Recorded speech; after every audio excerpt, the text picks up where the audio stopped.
Hi, everybody, and welcome to another segment of AstrologyAnswers.com's weekly forecast.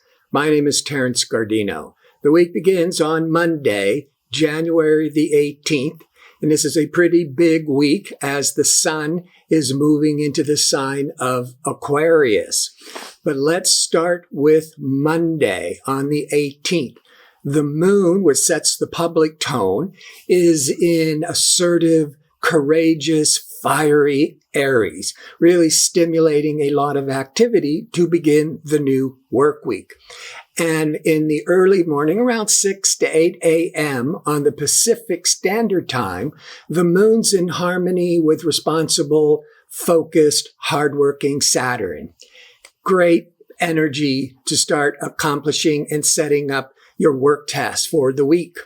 By early afternoon, 1 to 3, that whole middle of the afternoon, Pacific Standard Time, the moon is now in harmony with expansive, optimistic Jupiter. What this tells me is you hit the ground running Monday, in the first part of your day, and within a couple of hours, you're starting to feel pretty good about your accomplishments, about where your goals and activities, how it's all unfolding. So that is a pretty good day to start the week. On Tuesday, January the 19th, the moon continues in Aries because the moon will remain in each sign for about 2.5 days. But around 12:40 p.m. Pacific Standard Time, the moon enters Aquarius for those next 4 weeks. Where the sun shines gives the overall focus of our attention and kind of describes the overall theme. Now, in the previous 4 weeks, the sun was in Capricorn, and so that was about December the 21st. Well, Capricorn is about tradition. And many of us around the world have very traditional kind of rituals for the holidays, for New Year's. Also, we then start the whole new year, January the 2nd. And with the sun in Capricorn, we're getting really organized. We're aligning things up to accomplish our tasks for the year. But now on the 19th, in the middle of the day, the sun turns its attention to Aquarius. Aquarius, on one hand, has us look to the future.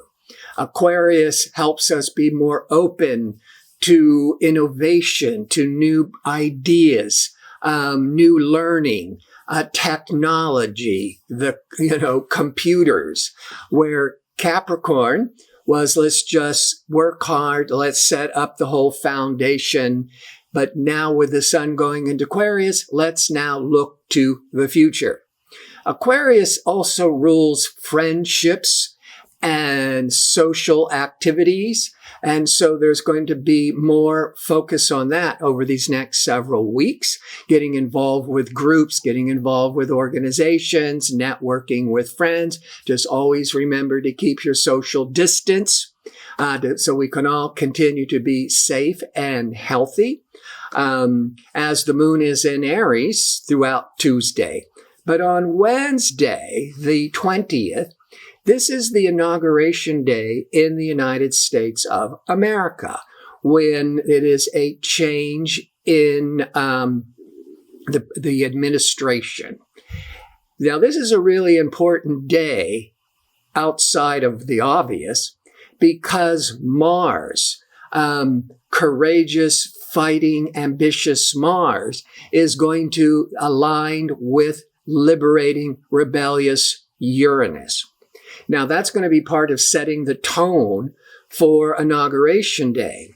Now, the positive is Mars is the fighter aligned with Uranus, which deals with equal rights, personal freedoms. That's the most positive, setting the tone. Plus the sun's in Aquarius, and Aquarius is ruled by Uranus. So there's this whole focus on equality, democracy, fair-mindedness for all. That's the sun in Aquarius. And then Uranus, the ruler of Aquarius, is being stimulated by fighting Mars. Let's go for it. However, there was this violence recently in Washington, D.C., and supposedly there's a lot of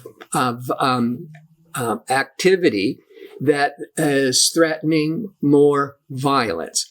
That's the dark side of the Mars-Uranus. But by staying really grounded, centered, with the Mars energy, and don't let yourself become overly impulsive and anxious, this Mars-Uranus can also be a day of really accomplishing a great deal of activity. The moon will help because it was in fiery, impatient Aries, but at about 11 a.m., just before we get to 11 a.m. Pacific Standard Time, the moon goes into steady, calming, grounding Taurus. Taurus is an earth sign. So that's going to really help with all this, that excitement to channel it more constructively. Thursday, there's no planetary events, but the Mars is still close to the Uranus, so there's still all this high impulsive energy, and the moon continues in stabilizing Taurus. By Friday, the 22nd, the moon, by 6 to 8 a.m. Pacific Standard Time, is going to be in tension with communication Mercury. So the moon is more subjective. Mercury is more objective, more rational. So that first part of the day, that moon Mercury can be difficult for focusing our mind, making decisions. But then later, in mid-afternoon, from about 1 to 4 p.m. Pacific Standard Time, now the moon is going to be in harmony with Pluto. Moon Pluto is now we're able to go have profound, deep conversations, great for introspection, great for studying, researching, and from the middle of the day on Friday through the middle of the day on Saturday, ambitious, assertive Mars is now being influenced by protective, expansive Jupiter. Actually, Mars rules higher education and philosophy and religion. Jupiter will help bring wisdom to all this Mars fighting spirit. So again, and Jupiter also rules justice. So more fighting for justice with the sun in Aquarius, more, trying to bring more equality to everybody. Saturday, that first half of the day, that Mars is still strong with Jupiter. This is also a good transit for, and this may only happen like twice a year, to accomplish a lot of projects, or starting new jobs, starting new projects. But on Saturday, the 23rd, the Venus, relational, harmonious, pleasure-seeking Venus will be in harmony with Neptune. Now, this can be a very romantic day. It can also be stimulating the imagination and creativity. But Neptune is very compassionate. And so this could also inspire wanting to help those less fortunate. And the moon has just entered into Gemini, and that's helping us do a lot of networking, communicating, catching up with correspondence. And it is a Saturday. And so, getting on Zoom and Skype and emails and phone calls and just connecting. And then on Sunday, the moon's still in Gemini, but in the middle of the afternoon, Pacific Standard Time, it's in a challenging aspect to Neptune. On a more mundane level, it means we're getting a bit confused and focused, unfocused, distracted. But Neptune is this empathetic, compassionate energies. And with the moon, that caretaking, this would be a really great day if you're feeling out of sorts and confused, is to do some, volunteer, do some charity, call up somebody in need, get out of yourself, help somebody else, and it's a win-win situation. Before I sign off, I want to remind you I'm available for a one-question offer for a nominal fee. You can sign up for it by clicking on the advisor link at the top of the page of astrologyanswers.com and just scroll down until you find my name. So I want to thank you for tuning in. I hope to see you next week with my next segment. Until then, be safe and well.